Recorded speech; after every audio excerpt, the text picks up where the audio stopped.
What is up, Dodgers Nation? That's Kevin. He's going to talk now. This is Blue Heaven Live, the official Dodgers Nation podcast.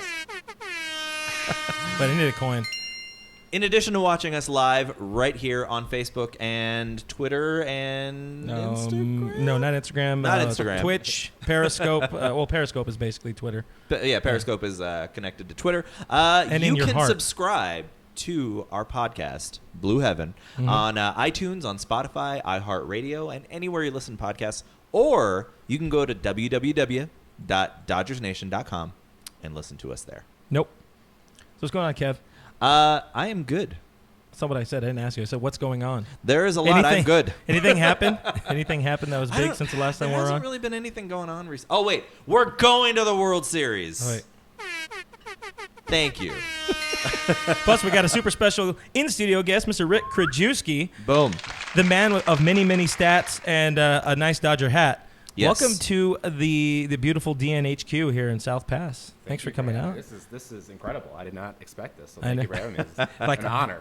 This side of it, you guys should see the other side. It's awesome. We have our wonderful producer, amazing. Mr. Gary Lee, who was with us last time, but we felt he wasn't up to snuff. So, That's fair enough. That's a good point. but we He's a behind the scenes guy. I think is what I mean, it he's is. a very pretty boy. With that much Absolutely. we can give him. He is. Go ahead and He's give him. A couple He is the points. goodest of good boys, though. That he is. I think that's a There's real, one boy that is gooder, and that is Chris Taylor That's a good point.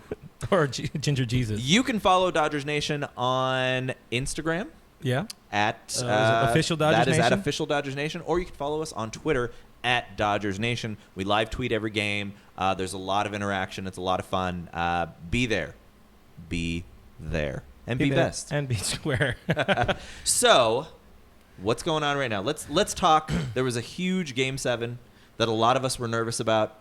I think you were the most negative I've ever seen you in my life. So the whole time I was just blowing up. I was like, there's no way in living hell that we're gonna make it. So might as well just have some fun with it. Yeah. You know- You went full Undertaker, good guy to bad guy is what you did. Yeah, what they said. I went the full blown WWE You did- shift on that. You took my role I as had like to. top heel You in had the promotion. You had I'm been usually, so bad with it for so long. I've been the most negative, and I went full, like, after Game 6, usually I'm a burn it all down. Yep. You know, trade literally everybody. So, and I don't mean it. I'm just, angry. But after Game 6, I was like, you know what? I think tomorrow Buehler has a good game. I think he has 7 strikeouts. I think he does 1 earned run. What did he do? 7 strikeouts, 1 earned run. I said we But would you win copped- 6-1. You copped out on the innings. I and did that's- cop out on the innings because I was going to say 6 innings. He only went like 4 2/3. You would not have won Bergman's giveaway. I would not have won the Bergman giveaway. Was that is that a date with Bergman? Yeah, no. And by the way, everybody, make sure you guys watch the official Dodgers Nation postgame, DN postgame. Wait, should we announce or not announce yet? Producer, get in my ear. Should we not announce? There's a very, very strong likelihood that we're going to be hosting. I should probably go back to live. We're going to be hosting a live event on Friday for the Dodger yes. game. Heard about So that. Yeah. yeah, I'm going to be there, actually. he's going As to be you there. should. Good. Wait, All we right. got to throw that in there. We're gonna do a live Karaoke. playing card signing of Rick Krajewski. Signing our Dieter Rule cards. Signing the Rick Krajewski cards. Like 6 people in line. I'll be really excited to go in there. Yeah. He's gonna write a book and had it published within the next 5 days, 4 days, and he will sign doing public signings. You give me a stat and I will sign it. Absolutely. There you go. Bring in your own stats, and he will sign it. Print his tweets. He will sit there the entire night and give you the entire background on advanced analytics in baseball. Yeah. This will be a wildly Won't be enough time for that. No.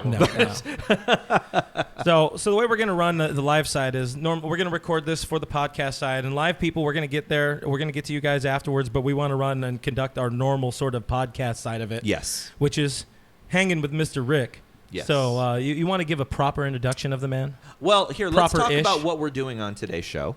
So on today's show, the World Series is set, as we discussed. So it's the Boston Red Sox versus the Brooklyn Robins. Part 2. Yep. We are doing, we're going to preview. 102 years in the making. 102 years in the making. These two teams have festered a rivalry that matches none other. 12 entire matchups, I think it was. 12 full matchups between the two. We're going to preview the first 2 games of the series in Boston. But first, we have our lovely guest, Mr. Rick Krajewski. So one really important thing about Rick is Mm-hmm. at one point he was an inside sales rep. I was. First job out Correct. of college. Correct. Actually, still to this day, I'm a sales rep. I have a day job. Oh, there you go. But Unacceptable. I know. If it Not were up to okay. me, I hope my boss is not listening to this. But if it were up for me, I would be just doing Dodger stuff. But yeah, I still work in sales. But yeah, I started Yes. out in Milwaukee as an inside sales rep, and There you go. fast forward 10 years now, 9 years, and now I'm sitting with you guys talking about the Dodgers. So How come a far long way. you have Yeah, fallen. seriously, Yes. it's been a rough life. It has Yeah. been. Well, let's It's all start Joe off Davis's with fault, for this sure, is yeah. actually speaking of Joe Davis. That's a great segue, FRG. So speaking of Joe Davis, you two go way back. We do. Friend of the show, Joe Davis. Yeah, Yes. friend of the show, Joe Davis, also play-by-play announcer, and all-around good guy. Mm-hmm. Talk about your relationship with Joe Davis. How far does this go back between the two of you? So my sophomore year of college, Joe's freshman year. So 2006. Okay. He came in. He was a quarterback of the football team. I was on the baseball team. We were both. He was pledging the fraternity that I was in, so that's how we met. Okay. Became very close friends based upon that. So you got to torment him a little bit for a semester there. No comment. But yeah, we got close through that, and then Did they do swirlies back then? Was that what the kids do? still no comment. Legally, I'm not allowed to say anything. Mash that heart button if you want to envision Rick giving. We can set that up in the off season. Yes, we can. Can we actually reenact that on a YouTube video? I think that'd be great. He was the quarterback. It was the other way around. So yeah, And a damn fine first baseman. I met Joe in college. We were close, became good friends, and then kind of went our separate ways at that point. I mean, he was from Michigan. I was at that point. I was out of college. I lived in Milwaukee. Then I was in San Francisco for a while. And one day I got a call. It was about 4 years ago, and he just said, "Hey, I want you to do my stats for me for his Fox games." He wasn't with the Dodgers yet. And Okay.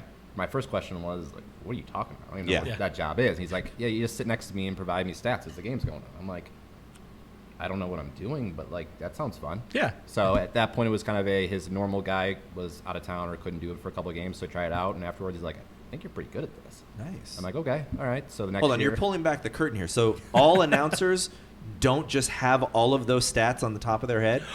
honestly, I am shocked and appalled. childhood Rick. I lost sleep over that. I'm like, "Wait, you didn't know all that?" Yeah. So yeah, it turns out they also have assistants. Okay. I will say Joe is probably the most thoroughly prepared of all the announcers Oh, I've yeah. worked I like with. that. So I don't he, know. John Smoltz is right up. Jeez. Come on, guys. I know. We weren't going to bash him. Friend of the show. No, he's not a friend of the show, Anyway. nor will he ever be friend Hey, of the show. he's worked with him, I believe. So we Yeah. have to be Smoltz, fair. yeah, he's a good guy. Well, we can get into that later if you guys want. But Perfect. start out Blue Heaven After Yeah. Dark. Started out as a trial basis, I guess. Next year, I started doing all of his Fox games, and then he got the Dodgers job. Did that full time. Last year was his first year. Was it 2 years ago? 2 years. Yeah. 2 years ago. He picked up the gig in 16 part time, and then it was right. 15, and then it was 16, 17.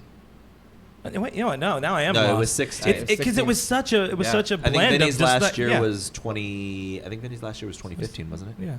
Yeah. Yeah. So it was- Either way, You they get- had a guy who'd been doing the stats for them in the booth with Vin, and then transferred to Joe for I think 30 years for a long time. So, Wow. not like he was going to bring me in for that, but he moved this offseason and the job became available. He called me in January and said, You want "If a you job? want it, it's yours." And I Wow. was like, "All right, I got to figure out how to move Yeah. my life from Chicago." But I'm like, "Yeah, of course I want to do that." Well, Yeah. first thing Rick was like, "Who is this?" Yeah. And I was like, "Joe, what?" Yeah, of course. So, yeah, moved out here, and this is my first year of the team. At first, there was the Rick curse that was going on because they were 16 and 26 after Awesome. the World Series, and I was like, I'm not gonna That's who to blame. I'm not going to get extended. And then now I just want to let all the haters know. Yes. We're back. Yes. So this is not my fault. But yeah, so that's kind of the short version of it. Yeah, Joe's opened up a lot of doors for me and given me Nice. this opportunity, and obviously very thankful for it. But it's something that I enjoy doing. I mean, I love stats. I always have. I played baseball in college, so I kind of What'd you play? What position? as a pitcher. Oh, okay. Oh, Right on. nice. Not a very good one. So if they need you out of the bullpen, What was you're your willing. What was your spin rate? I not good. Let's just put it that way. I think I topped out at about 75 miles an hour, left-handed. Oh, okay. Like junk baller. So Okay. I was below hitting speed. So any effectiveness I had was just because guys were like, can't wait any longer to swing. Yeah. Like Wade Miley, but worse. Okay, So, I like yeah, that. yeah. He dressed up as Joe Beimel, I believe, for 1 year. Yeah, actually. yeah. it worked So your out. fastball was essentially like an ephus, is what you're saying. All right, all fair ephus enough. all day. Hey, Yep. All ephus all day. that's everything I throw. That's what I'm saying. Exactly. Junk baller. Yeah. Junk ball, I like it. No, that's great. And you're officially a Dodger fan now. Yeah. So Joe asked me early in the season how long it was going to take because I'm a Cubs fan. Yeah. From Chicago, and I was like, I don't know. I mean, at that point, I was still tracking the Cubs and watching games when I could, and it meant a lot to me. Mm-hmm. About 7 games in, I was like, oof, this is getting tough. I think I might be pulling towards the Dodgers now. And I think about 25 or 26 games in, even while they were losing, I gave Joe a stat that said us, and he was like, us, and I was like, oh no, it's over. One of us. So, One of so, us. yeah, ever since then, I'm a Dodger fan now. He had that epiphany. Absolutely. So And he all of re- you ladies, disloyal. Look, no, I'm kidding. These Ricks ain't loyal. He will move on immediately. So, do you want to set up the series? Yeah, let's set up. Well, do we want to go ahead and do we want to go through? You let us know in the comments below. No, do you want no, us no. to preview the series right now? Yeah, I mean it's about time. We that's what this guy's here for. He That's knows true. the stats. He That's a knows good point. He knows his team better than some. Okay. Phew. Sounds good. Better than few. That's Yeah. that's his new Well, Twitter as, bio. as all of you know, we were playing the Boston Red Sox, who was an historically great team this year. 108 wins. Yeah. I mean, that's really impressive. The last time we had a multi 100 game winner season was, God, how long ago was that? Rick, you're a stats guy. I don't know. We didn't have that stat prepared. We Yeah. did not have that stat prepared. That's okay. Well, I mean, they came, what was it, 8 wins away from the Seattle record from Yeah. 2001, who didn't actually get to the World Series. It's insane to have 116 wins. That is Like, how- crazy. ridiculous. Yeah. I didn't appreciate that at the time. I think, Yeah. and now that I'm much older, I'm like, oh my God, that's so hard to win that many games. Yeah. so incredibly difficult. Unless you play MLB The Show, which the Dodgers have done multiple times. They've done 116 wins At least. at least. All right, so let's talk Game 1. We've got the two aces. This is kind of a dream matchup. Yeah. This is actually a matchup I saw 2 years ago in spring training with the Dodgers and the White Sox. It was Chris Sale And it's the versus same thing. Clayton Kershaw, and it's exactly the same stakes. Yeah. Just preseason, Yep. get out after 2 innings. So, no, we've got Chris Sale, who's coming off of some sort of stomach illness. Chris Sale, by the way, when you're in town, let us know. We'll take you out to dinner.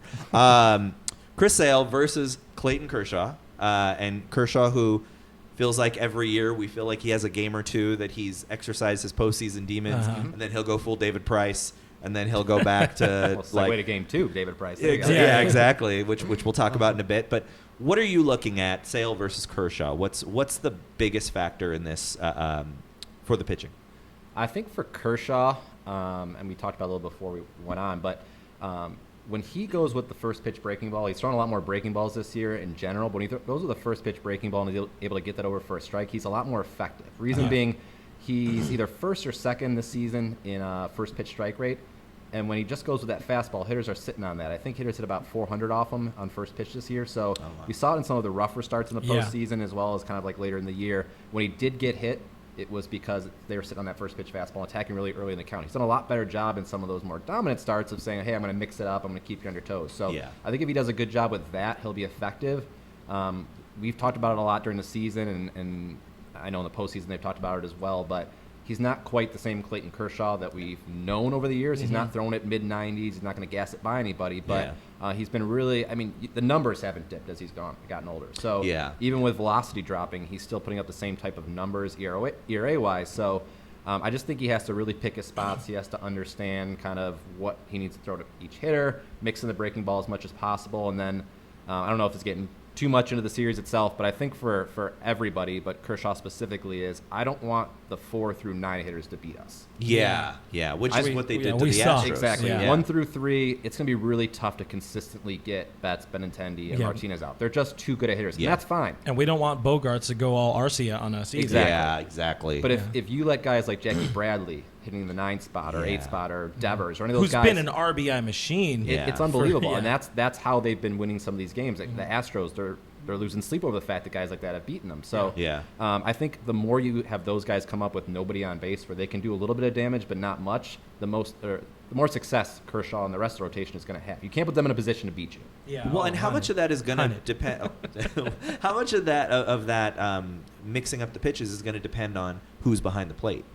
It's a good question. So I think at this point in the season, you feel comfortable with whoever's behind there. I think not to Let's be real. yeah, You not know, to not to knock Grandal As too long much, as his but name is Schmoston Schmarns. I love Austin Barnes. I think defensively he's a better catcher at this point in the season, especially with it'd be one thing if Grandal was hitting 375 in the postseason. It's like, hey, we can't lose that bat. You DH It helps you DH. You could DH in that scenario, but if both guys are hitting around 205, 206 in the postseason, and you got one guy who you just feel more confident defensively, especially in situations where you're going to have Kershaw spike that curveball Yeah. with two Yeah, strikes. that's You've what got to I have a felt. guy who could block it. That's what I Yeah. felt the biggest problem was in NLCS Game 1 with Kershaw. He just did not feel comfortable. Yep. Yeah. He didn't feel like his man was going to do the job on the other side, so he was leaving some balls up, and he got burned early and Yeah.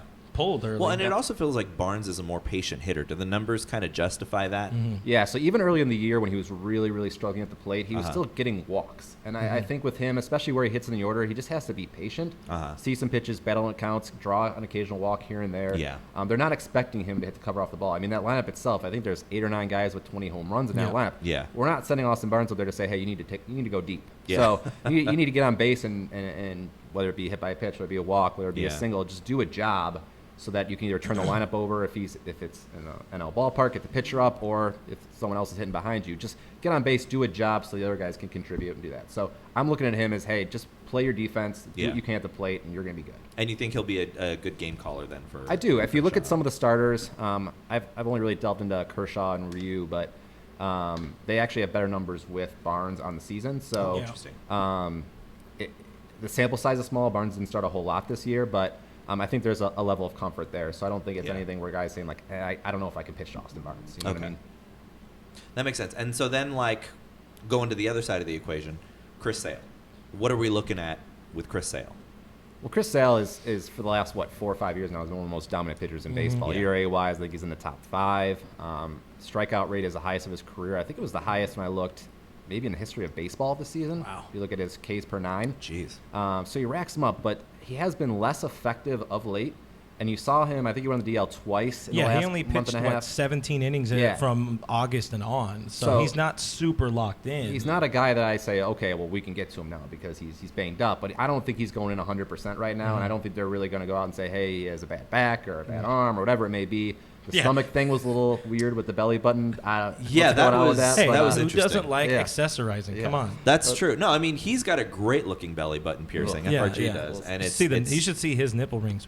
amazing. Beautiful. Gorgeous. And does that Kev is your friend? And Kev is your friend. I'll post pictures of him. I got sidetracked there. Sorry. Belly Yeah. button rings. But, He's we, lost in your nipples. We do that Yeah, to people. yeah. But when Sale is on, obviously he has an extremely effective fastball, and his slider is devastating. Whether Yeah. it's the lefties or righties, I think the hitters are hitting him a little over 100 against it this season. Jeez. So he's very tough to hit. But I think with him, similar to Kershaw, is you got to get to him early. You got to get that first pitch fastball, even if it's a first pitch breaking ball you're sitting on. Get to him early in the count because once he gets to 2 strikes, I think his K rate is up at like 65, 70%. Oh, He's just wow. putting guys away. So you just got to put yourself in a position where you can be successful. If he's around the plate, attack early, attack often, and hope for the best from that situation. I mean, he's not a guy who walks a lot of people, and like I said, he strikes everybody he sees out. So Yeah. But I will say, when you look at the numbers, I was doing some searches on Baseball Savant today. The Dodgers have actually been more successful against harder throwing pitchers. So when you look at the series itself, Price, Eovaldi, Sale, guys who are throwing 94 plus from either side, lefty or righty, Dodgers have actually hit at a higher average than some of the soft throwers. So Interesting. And I think we could use that as a good segue into our boy Max Muncy. Yeah. Muncy is somebody who's been great against that 96 plus. It felt all season. I mean, some of the biggest closers. He's just when he's right. It felt like he was pressing in the last series, definitely.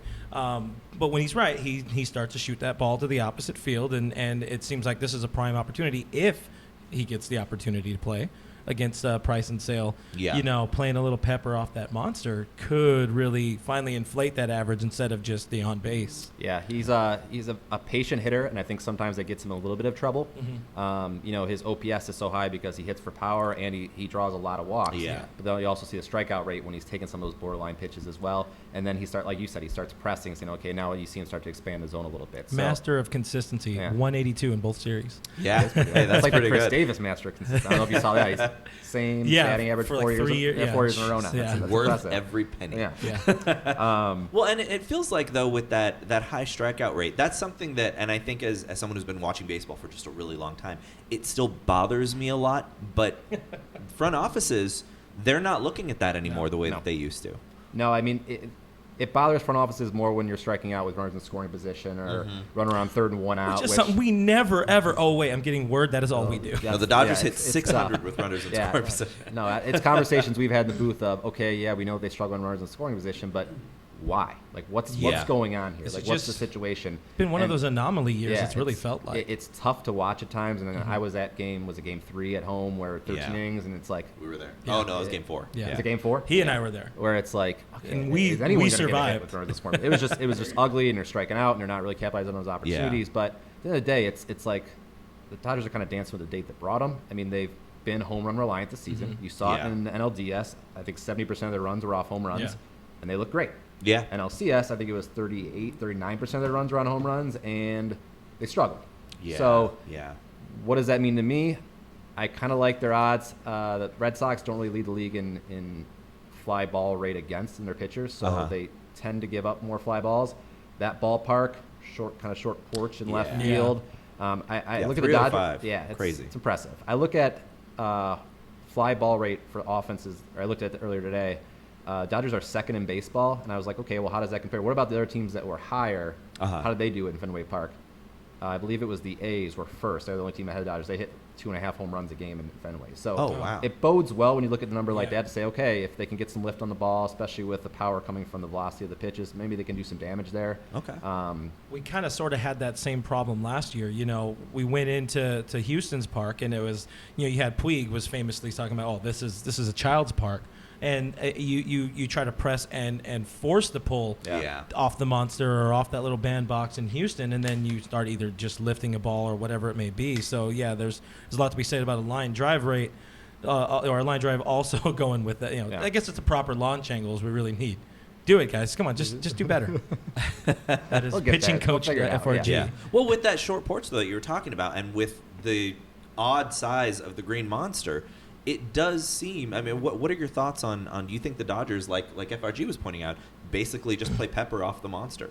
I mean, where they're just hitting double after double after double. I mean, is that? I mean, in an ideal scenario, that's what I could see happening Yeah. for them. Is if they're consistently making contact, they're getting their pitches to hit. The biggest thing is what I mentioned earlier with Sale is you can't put yourself in a position where you're chasing that slider down and out of the zone because not only are you not going to hit it most of the time, but you're not going to do much damage with it because he's very good at locating that pitch to a point where he's not giving up those doubles off the wall because he's not going to leave it up in the zone and give you something that you can really do damage with. So I think if they're selective with what they do, and Dodgers have they have the lowest swing rate in baseball, so they are a selective team in general. Yeah. They just have to get the pitch and do damage with it. Well, and so FRG brought up our boy Yasiel Puig, one of a polarizing figure around baseball, but hell of a beloved postseason. by Dodgers, and a hell of a postseason so far. So he's looked good. I'm not sure his exact stats. You might have those numbers. I'm not sure. But 4 going million. into how does his style and the way that he's been playing, how does that play up in Boston? It should bode well. I mean, he's kind of a line drive hitter. I mean, he definitely pulls the ball, obviously, but he likes to go the opposite field as well. He's not a guy where you can kind of pigeonhole him into one thing. So I don't think there's really too many holes in his swing where you're saying, okay, we can pitch him away. And we're going to own him or we're going to pitch him in. With him, I think he likes breaking balls. I think he likes breaking balls down when he can get them. So maybe he can do some damage with that slider off Sale. We'll see with some of the other pitchers. I haven't really delved in too much into that. But I think just his temperament in general, I think he likes to play in the big game like that. And I think if he's able to be successful, the Dodgers feed off of that. So, if other guys in the lineup see him and are feeding off of his energy, I think it could go really well for the team itself. Yeah, normally the Dodgers are kind of that team where they need their high energy guy to be playing well. This time it was Puig. It kind of eventually tail end of the series came through, but Kike has been the other guy who, unfortunately, now we just kind of can't rely on. He's what 115 in the postseason. Oof. So I mean that was kind of my Rally next banana. thing. So there's obviously a lot of questions. So now we're playing in a DH park. We'll get into that in a second. But a couple of lefties. Do you feel in your heart of hearts? Do you feel that maybe Dozier plays a big part in this series? And I think you put out some stats. Somebody put out stats today about Dozier hitting Sale pretty It wasn't okay. me, but I actually had those prepared for this. I wouldn't be Stats man. He's good at what he does. I wouldn't be surprised if we saw Dozier tomorrow. I obviously have no input in that, so don't quote me on that. But hey, add that quote, producer. I think You he- will see. yeah. Add in at me, bro.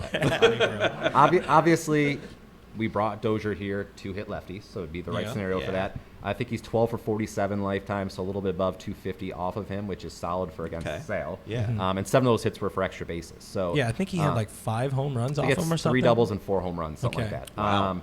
So yeah, he has been successful. When you put it in the context of, well, Kike's been struggling. I mean, as much as I love Kike and I'd love Yeah. to see him every day, if he's not getting the job done, you have a guy who's been successful against Sale and plays good defense.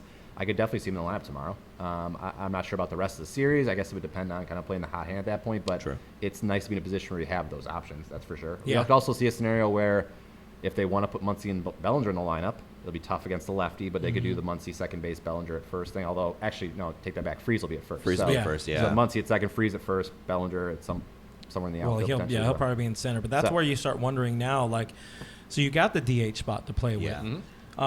And with that, you would assume what kind of sort of got us here, especially in the second half, not as much of late. Matt Kemp, what can you like? Do either of you guys honestly see much of him in this series, or is it going to be more of like he's going to get the tough pinch hit spots against now more righties than lefties?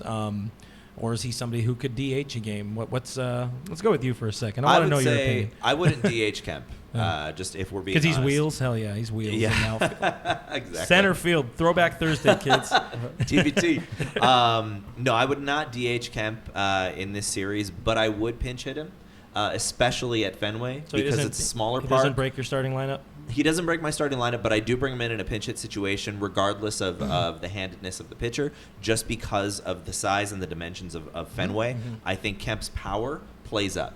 I don't think that they have guys they don't have like a Josh Hader on that team where he's just got insane velocity and movement on that pitch, which Kemp can't really catch up to anymore. Sure. They have guys that are throwing a little bit slower, especially if they're using Porcello out of the bullpen, which they did a lot Yeah. in the ALCS. That's a guy that I think Kemp can hit. And I think he could really take him deep. Kemp could have a big series in this one. So I think we use him, and we use him a lot over there in Boston, but not necessarily in a DH or a starting position, unless we really need to. What are your thoughts, Rick? I could see him getting a start. Only reason I say it is because, again, going to the hard fastball conversation, I believe he had the second highest average in baseball on fastballs, especially if you're going to throw fastballs in. Yeah. I think he had the highest slugging percentage in baseball on fastballs in. That's So his sweet against spot. some of those power pitchers, it could be a Sale or it could be an Eovaldi potentially in a Game 3 situation. So I could see him getting a start here or there. I don't see him being an everyday player, obviously, No. but they need to pick his spots and put him in a position where he can face the heat that he hits well. He obviously his numbers dropped off in the second half. Yeah. So it's kind of one of those things of do you play the guy for what he was and what he was doing Yeah. early on? Because he's been great against fastballs, He but the ran out of fastball gas, numbers yeah. were 420 and now they're 375. Yeah. So it's still good numbers, but it's good numbers that were very top heavy versus end of the year. So I could see him getting a start or two, but I can't see him being a regular contributor in the lineup itself. And how about you, FRG? I would love to see it just because it would warm my darkened soul to see Matty finally make something Matty. happen. Matty Cakes finally make something happen. He came back home. It's a great story. Yada yada. But again, baseball becomes about what have you done for me lately? And he's not doing it. He's not getting it done. And I'd rather personally, David Free and I think we've talked about in one of the episodes. Muncy's done an amazing amount of work to get playable at first base. He started when he first came up. He was pretty much bordering unplayable everywhere. He's become very serviceable at first, but still Freeze I think is just a lot smoother. And that's like going back to the whole Grandal Barnes conversation. There's a lot to be said about just the smoothness and poetry in his reception of the ball. It just comes to him almost like a Jesus Aguilar, just coming to him nicely. Luckily, he doesn't have anybody to run him down. But Freeze, and I think if Freeze is starting at first, he might be able to actually stick in there a little bit longer than he has been in the last series, which has been Well, unfortunate. we're not playing chess this time. I completely agree with that. I mean, even if he isn't his best self, I think you can expect Sale to be in there for 4, 5, 6 innings. Yeah. Not the we're going to face 3 batters or 1 inning we're going to pull a guy out. So I would expect one batter. One batter. I don't expect to see 5 starts for Freese and 7 at bats somehow, which is an absurd stat line. But ridiculous. I expect to see a lot more of him in the lineup for longer periods of time. And he's one of the guys I've marked down as a key contributor because I think. You mean he might have the chance to get into a rhythm? Yes. I mean, even not in a rhythm, he was pretty solid in That's the last very series. true, So yeah. I think he brings a steady approach, and obviously the success he's had in postseasons is something you can't really teach. So I think that he could be a huge part of this series for the Dodgers. So the guy who has the most experience on the Dodgers right now at Fenway Park is Manny Machado. Yes. Played for 6 years Yep. in the NL East with the Orioles. How has he done historically against the Red Sox in Boston?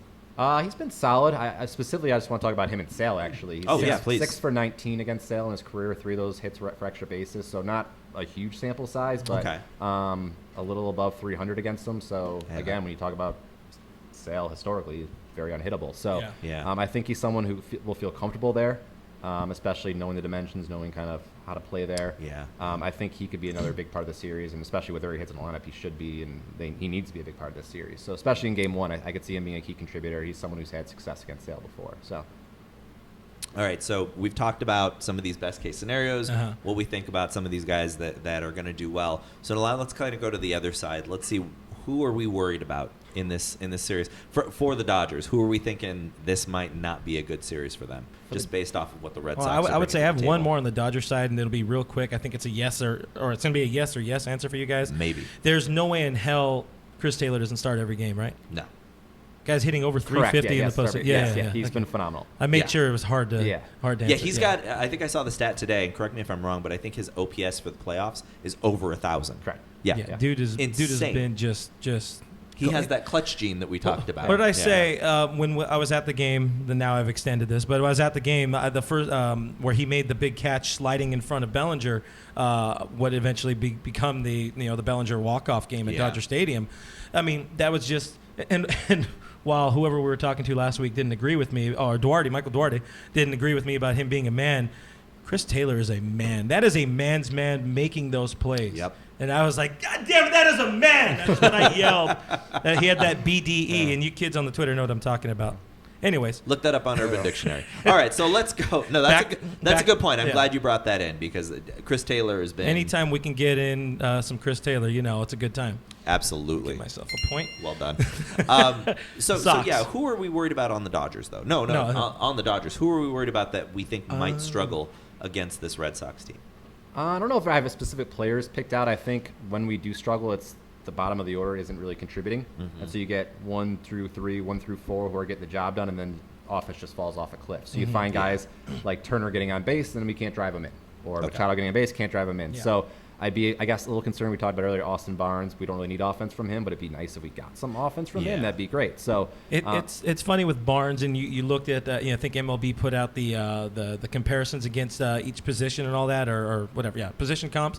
We're talking about Barnes and Grandal, but we still are like the heavy favorite in the catching position just because what they have Sandy Leon and the rest. Christian Vasquez. Yeah, Yeah. exactly. They are also a team that is very light hit in the catch. Correct. So that bodes well for both sides, or I guess really for us, because I think we all kind of have a little bit of faith in Barnesy.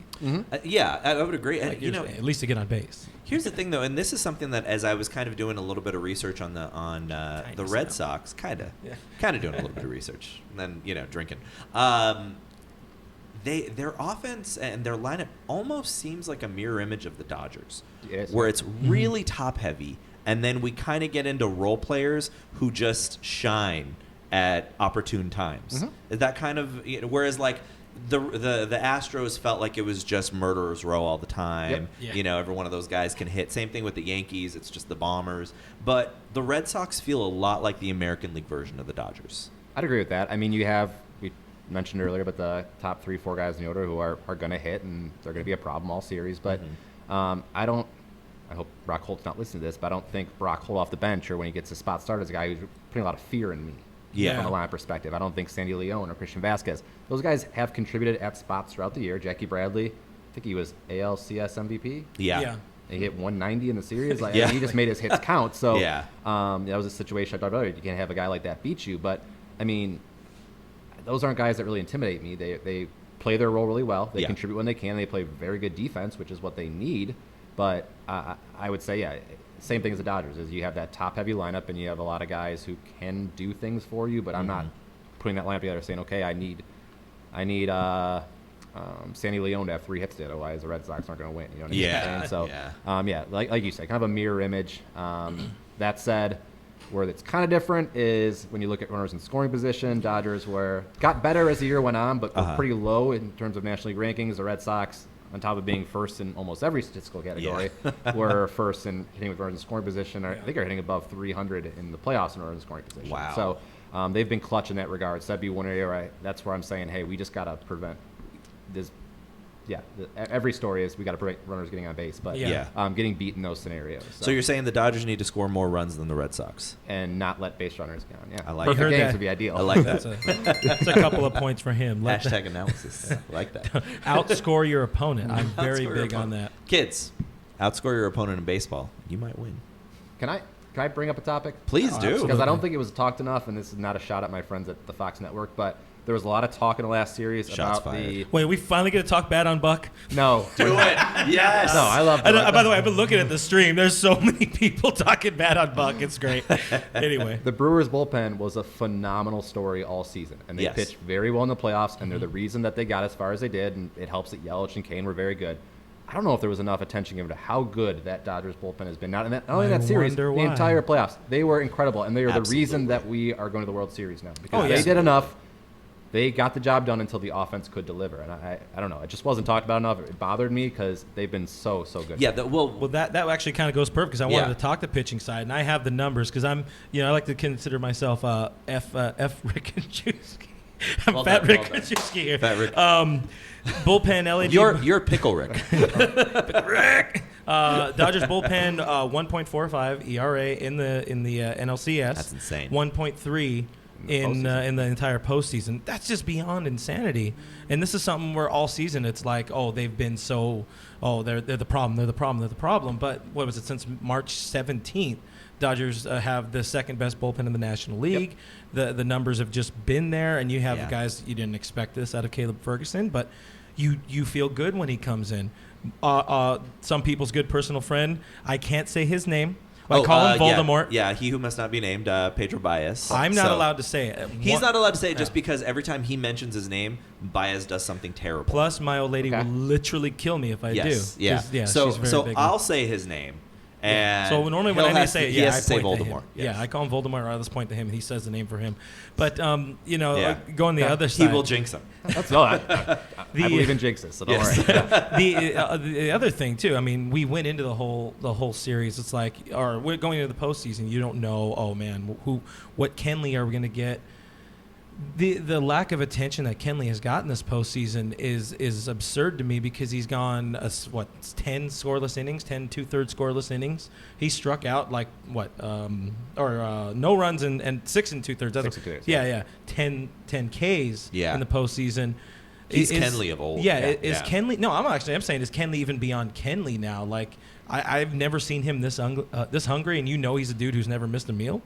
Like I've never seen this dude this hungry. He's he a big boy. wants it. Same with Kirsch. I mean, Yeah, he's our closer. Mariano Our Jansen closer is right now. now. Yeah. Our closer is now starting game 1 of the World Series. But same with Kirsch. I mean, you're getting on the bullpen. It's just not enough credit was given even during the entire season. Or I should say during the entire series. But that's our biggest strength. I feel going into this. Well, Yep, and the I feel like you rotation's brought it up fantastic. probably because, like he was saying, like they're just not getting their due respect. But also, every other word out of Buck and Smoltz's mouth was hater. Yeah. That's all they. I feel like they were sponsored by Josh Hader and were getting paid depending on how many times they mentioned. It was his name. Doosan and Hader. It was Doosan and Hader, exactly. And I Movita. get it. I was still providing some notes for Fox during that series, so I want to say it was like a 90% win percentage in games that Hader pitches. So the idea that if he gets into this game, it's likely in a situation where they have a lead, and it's going to be very tough at that point to come back. Yeah. But the one thing I said, I was talking to Joe about it yesterday. I said Joe Davis, not Joe Buck. Yeah. Is Friend of Good the show. Joe. I didn't have that much of an issue with the broadcast. Sometimes I was like, okay, guys, get off this topic, whatever it may be. Yeah. I was just, if there was one thing I would have changed, is I would have had them pivot to say, wow, we've been talking about this Brewers bullpen for so long. the Dodgers bullpen has been incredible. Let's Yeah. talk about some of these numbers as well. So I won't say his name, but that guy. No, you Smokes. can say Yeah, it. Pedro Baez. Yeah, No, Pedro he Baez. just can't say it. We can say it. Hasn't allowed a run. Baez, in- Baez, Baez, Baez, Yeah, Baez. he hasn't allowed a run in weeks. I think since mid-August, he's allowed 1 run in 26 innings. It's a Good .35 Lord. ERA. Dude has been insane. Yeah. I've talked to Joe. I remember early in the season, and we laughed about it now, where he was getting booed for getting put into the game Oh, before yeah. he even did anything. Yep. Like the door would open, there'd be boos. I'm like, how do you come from there to now being like Exactly. That's almost like hater? Like if he pitches, I feel like that's a win. That's the a win in the book. dude, Yeah. like again, this is your first season. We've been living with him Yeah. for years, and every season there's been full blown stretches where it's like DF, get rid of him, send him anywhere. Yep. And I don't think there's any sort of villain arc that has come back to Oh, being man. the hero. Yeah, more that's- than Yeah, no, more than Pedro Baez thank you for Say- sure. You know what to do when I point at you. Yeah, I Damn know. it. I know. I just Who it's exciting to hired see you? you pause and not be able to say things. Voldemort. Well, and that's the funny thing too, and we've talked about this at length on the show. But By the way, he should have been MVP. it, absolutely, that was my pick. But it bears repeating, though, the simple fact that he made the change of not just throwing his fastball and going to that that curve, going to that or no, it's a split change. the split change. I'm change, sorry, yep. going to that split change. It is completely changed the way that he pitches and the way that hitters approach him. And as you pointed out, a .35 ERA, you can't argue with that. Yeah. I feel very confident him coming in the game. I think he feels more confident coming in the game throwing those pitches. When you can, speaking as someone who pitched at a very low level, very poorly, I knew that when I hated throwing changeups. When they called it and I threw it, if I didn't have confidence in that pitch, it was very likely going to be a home run. Yeah. And when I did have confidence in that pitch, it was very likely going to be a double. But it was an improvement. Yeah. So. But you were throwing 75, Yeah. so was your Yeah. changeup like 50? We were just trying to get it there. Yeah. So The He kid went stop- from yeah. stop bouncing it when it every rolled, yeah. change. Hey, Exactly. it took me like 6 years to finally develop my garbage changeup. I feel confident. I'm still a forkball guy instead. All right, Nomo. We do have questions from the stream, and don't worry, guys, we All are right. going to get to you. But a couple more things I have, and I'm pretty sure it's going to probably touch on them. And I did see one. From my side of it, the question here was it anything significant about Buehler's performance, and my side of it was, do you feel that Buehler kind of got over his blip? Yeah, I'd say so. I mean, Buehler has been great in big games. Yeah.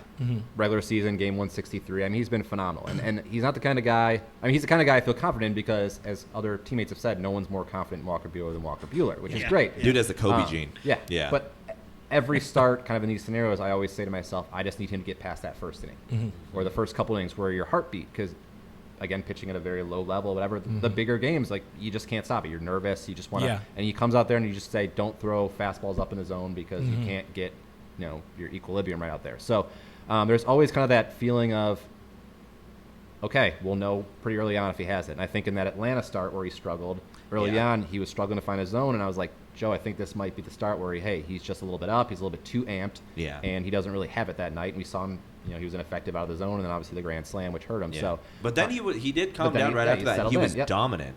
yeah. And I think with him, if you look at the stat lines, he gives up the runs, but it's usually, I think 6 of the 8 runs he's allowed have been on home runs. So it's Yeah. one mistake. So, And it feels like he doesn't get run support either. yeah. That, not everyone's Rich Hill. Yeah. So yeah, I feel confident that he's going to be able to bring it and be successful. I think, I don't know if at any point we'll get into kind of how they set up the rotation for the series, but Yeah. I think we will. they like the idea of having him throw at home, Yeah. kind of in a more controlled environment versus that start in Atlanta. Say what you want about the Chomp, but all those fans and kind of that environment where he was amped, where he's a little bit shaky. Yeah. Line him up in a situation where he's able to pitch at home where he feels more comfortable. I think should bode well for success too. Yeah. Although, Game 7, Yeah. we gave that kid Game 7, and he looked. Even outside of that Yelich home run, Yeah. he threw a mistake, and Yelich made him pay for it because he's the MVP of the league. But the rest of that game that he pitched, I understood taking him out in the fourth because he pitched 4 2/3. 4 Yeah. 2/3. I understood taking him out, but at the same time, I still thought he looked great. I still thought he was really bringing it. So that's another perfect segue. How the both of you guys feeling now about Julio?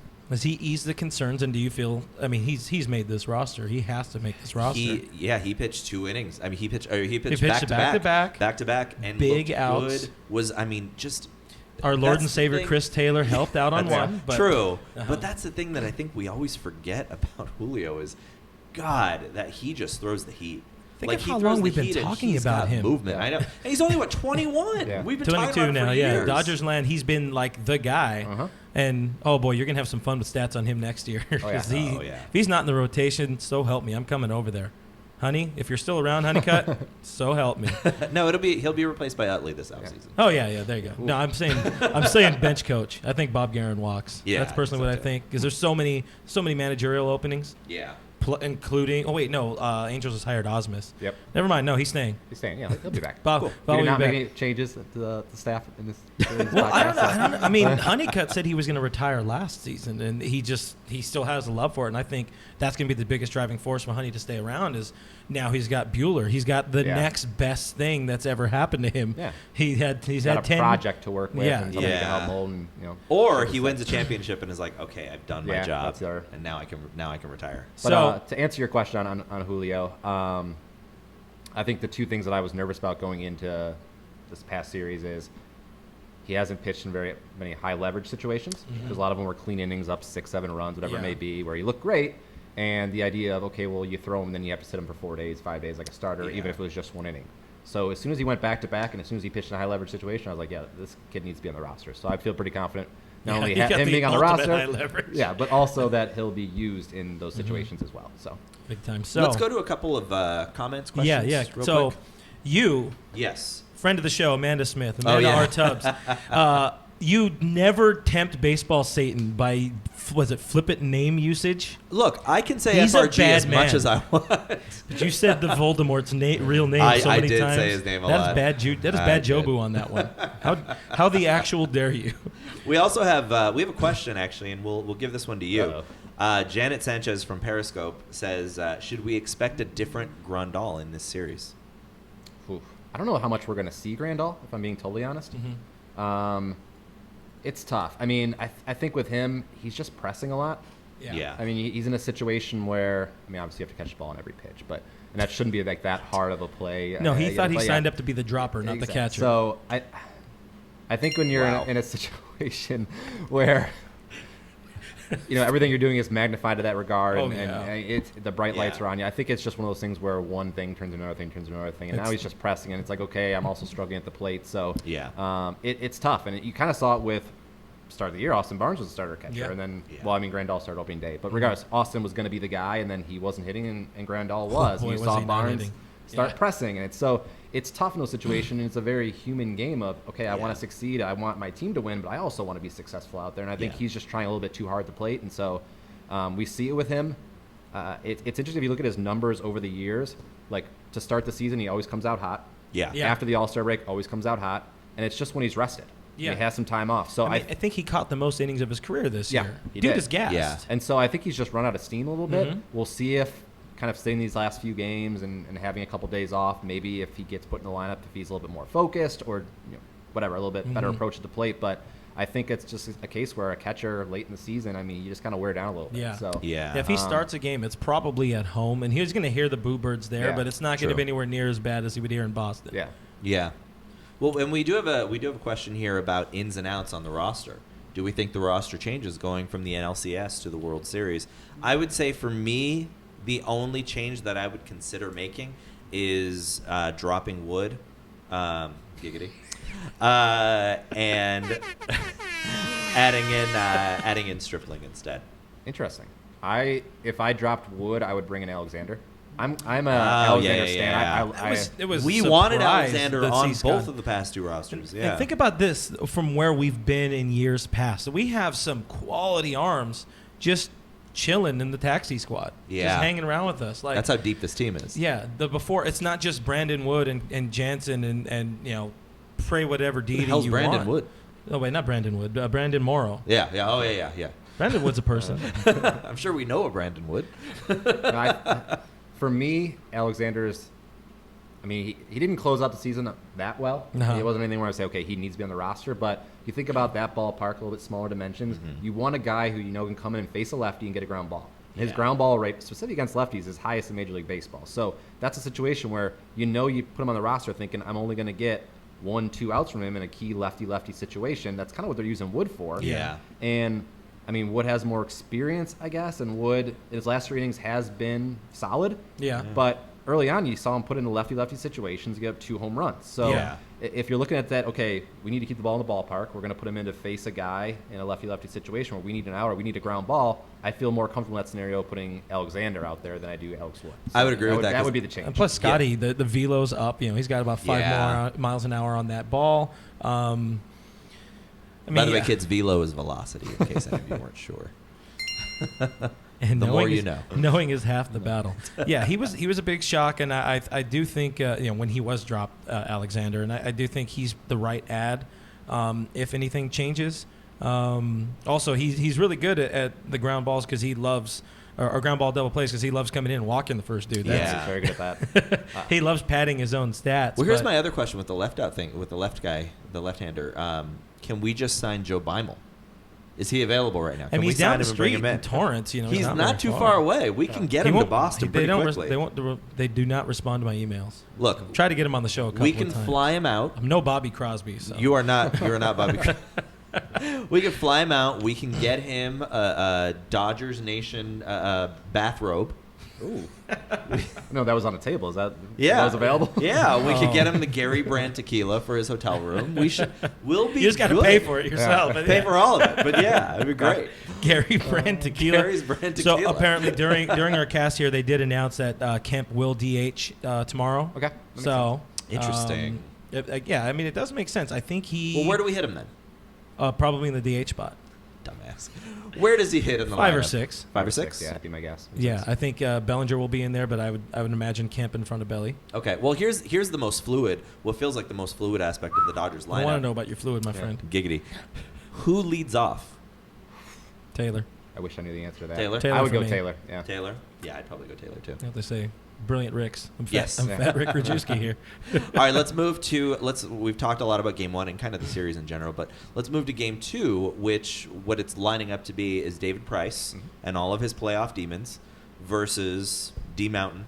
No, Rick it's Hill. actually going to be Hunted Ryu. Ryu. Oh, is it Yeah. Ryu? Yeah. Okay, Yeah. okay. See, That was the other one. So I'm did that excited, just come guys. Yeah. through? No, that was what was earlier today. Yeah. But he's busy. This guy has a job. Yeah, this guy actually has a job. It's crazy. What a big. Well, he's not reading your stuff. Yeah, I'm not reading your stuff. He's Sorry not. there. He doesn't believe in the producer. He wants a producer. Doesn't believe in the producer. Where's that ball? He needs a heavy. We're sorry, guys. This is his first time. I'm actually surprised though. I would have started Rich Hill so much. Yeah, he game made more 2. sense. Yeah. What would be That your makes no rotation? sense. I don't think Ryu should be pitching outside of Dodger Stadium, to be honest. Yeah, I mean, anyone who follows me on Twitter knows how much I love Hyun-Jin Ryu. So Yeah. when you look at his splits, I don't really love to put a lot of emphasis on home road splits. I don't know, there's just too much flexibility there. But when you look at his numbers, it's staggering how much better he is at home. Yes. Including the playoffs, I think his ERA is either just a tick above 1 or a little bit below 1 on the season versus a little bit above 3 on the road. So it's Yeah. a pretty dramatic difference. So I thought in that situation maybe give him a couple extra days after he struggled his last 2 times out and put him in a home environment might be the right move there. Yeah. It's a very small sample size, but Rich Hill has 1 career start at Fenway. I believe it was 7 innings. Or it might have been a complete game shutout, actually. So, It's enough for me. yeah. So But he's also pitched relief there. a he's bunch in pitched his relief career, there as well. yeah. So, yeah, he has good numbers in the park, so I could see that. I think the one thing they might have wanted to stay away from, and maybe this is me just diving too much into the numbers, but Hill is a fly ball pitcher by Yeah. nature. So, fly ball pitcher with that offense, with all the extra base hits, doubles, Fly home runs, balls do tend to it's- lead the it'd yard be there. tough. So, I think maybe that was the thought behind it. But yeah, I'm surprised. I thought they might have pushed him back and maybe gone Hill, Ryu, then Buehler. So- Do you think then with Ryu in game 2 that he's got a short leash? Yeah, I think in general, I mean, yeah, I can't see him getting into too much trouble where they leave him out there. Yeah. Especially, you got to fit. Well, a lot of it will depend on what Kershaw does in game 1. If the bullpen's fairly rested, I don't think they want to put themselves in a position where they're throwing out guys for extended periods of time, back-to-back days. But Yeah, that's fair. a lot of it will kind of hinge on what happens in game 1. They obviously, if they lose game 1, don't want to fall behind game 2. So if he gets in trouble early, I can't see them sticking with him too long. Yeah, get that. Words. By the way, people are loving the stats and loving the analysis. That's why you guys go follow him. You see it right there. That's Rick_K21. I had to What a look over creative here. handle, huh? Yeah. That's- Like Yeah, right out of it's college, good. I was like, what do I do? Is that the one that you just opened your Twitter account and that was the Well, first one they I gave opened you? it, I was like, I think my friend made one. It was like his first initial, then his last name, and his like my baseball number is 21. His was number 9. And I was like, okay, Nice. I'll do almost the same but different. So See, I feel like those of us that were old enough for like AOL Instant Messenger, that we should have been forced to have those that'd be those great, names yeah. as our Twitter and Instagram names. yeah. Rest in peace, Yeah. AOL. And IM. Yeah, Actually- I think I'd be like Blinker 182 or something like that. I was Rickster 0121. Great stuff, so. Give us your AIM name in the comments below. And then touching on Price, I mean, he got the demon off his back. He got that first career playoff win as a starter. Which Yeah, is he looked great. good, yeah. too. And He he looked did really look good sharp, doing it but at any against moment in Verlander. time, you can see him morph into David Price that we all expect to see in the playoffs. Oh, So, yeah, what we want. um, yeah. What we're hoping to see now. And yeah. the thing is that the Boston fans aren't going to give him much of a leash. So if he starts to blow up or get into trouble early, the Boo Birds will be out and they'll Yeah. want him out of the game. So I think that's a situation where if we can get on him early, you'll know early on if he's effective and he has his pitches working for him. But Yeah. if you can get on him early, get him out of the game, and I think we can be really successful against Well, David and, Price. and that feels like something that we're going to see with the Red Sox as far as a pitching perspective is a strong starting rotation, assuming that everybody's on, but kind of a middling bullpen. Yeah. So what do you see from the Red Sox bullpen? By the way, we can thank or blame Eric Gagne for fixing. Oh, I know. I know, yeah, well, know. tipping. Can't remember yeah, his name with right now. Craig Kimbrell. Kimbrell, yeah. Yeah, that's if that ends up being the difference, we're all going to find Gagne with our pitchforks. But so what are you seeing from the bullpen outside of Kimbrell? Who's their guy that they go to? Is it Porcello again? Do they just use him in multiple spots? No, I think they're going to try to work in Joe Kelly in situations. He Old throws at friend, Joe one of our Kelly's. ribs. I swear. If he throws at Machado's ribs, someone's got to charge the mound. Well, the thing is, he's going to try to pitch inside, and Yeah. the one guy we don't want to see pitch inside is Justin Turner. Yes. That's the way he approaches it with his stance and steps into Yeah. it. So I could see that being a situation where he almost gets buzzed, and it's not a good situation for anybody Yeah. involved. But I think Joe Kelly, I think Keith Hembree's kind of their spot guy in different matchups. So they have a few guys they can use. You're just making up names now. Yeah, Ryan Brazier is a guy they use a lot lately. He kind of came on later in the season. That's not a real person. I don't think Rick. they have a lot of guys who they fully trust. Yeah. And so, especially with Kimbrell when he was Tipping. when he was Yeah. tipping, he was struggling. It was kind of a situation of, I think, as just following Boston fans on Twitter, Bill Simmons, all those guys. It's like Yeah. you get to the sixth inning and you're like, all right, let's see what happens. So, Yeah. I think Cora's done a good job of kind of figuring out kind of what to fill in the holes and when, and he's going to try to do that for 4 to 7 more games Yeah. to win a World Series. But as far as bullpen goes, I feel a lot more confident with the pieces the Dodgers have than what the Red Sox are working with. So, And you mentioned Alex Cora, former Dodger, by the way. Yeah. Do you think his experience last year with Houston? Houston. Do you think that plays into what they're strategizing for this year, or Yeah. does this just feel like a much different Dodger team that you can't approach them the same way you Well, did last he knows year? how to cheat. He He does. from He was Houston. part of Houston. That is a He good brings point. those drones in, right? I don't know if it's as much about, okay, because, there's so much data and analytics that these teams have, Yeah, so much tape you can break down. So it's not much to say, hey, last year against the Dodgers, this is what we did and it worked. Yeah. It's more, hey, I sat in a dugout for 7 games of a World Series, came out on top. I know he has the temperament and the demeanor in those situations where you're, not to use what you did earlier, but playing chess with Yeah. Dave Roberts with substitutions and matchups and stuff like that to not kind of freak out and say, okay, my starter is in the 5th inning, he just gave up a leadoff double. I got to get him out of there. Yeah. So kind of the temperament to say I've been there before. I've kind of been through this whole process, and I know what kind of strings I need to pull. So Yeah. I think in a battle, it's interesting because it's a first-year manager who basically managed a 7-game World Series last year Yeah. Yeah. from the bench. So Yeah, exactly. It's 2 managers who have been here and have kind of gone through that whole process and everything. So they're experienced in this regard, and so it's going to be an interesting back and forth on how they're going to use Yeah. their subs.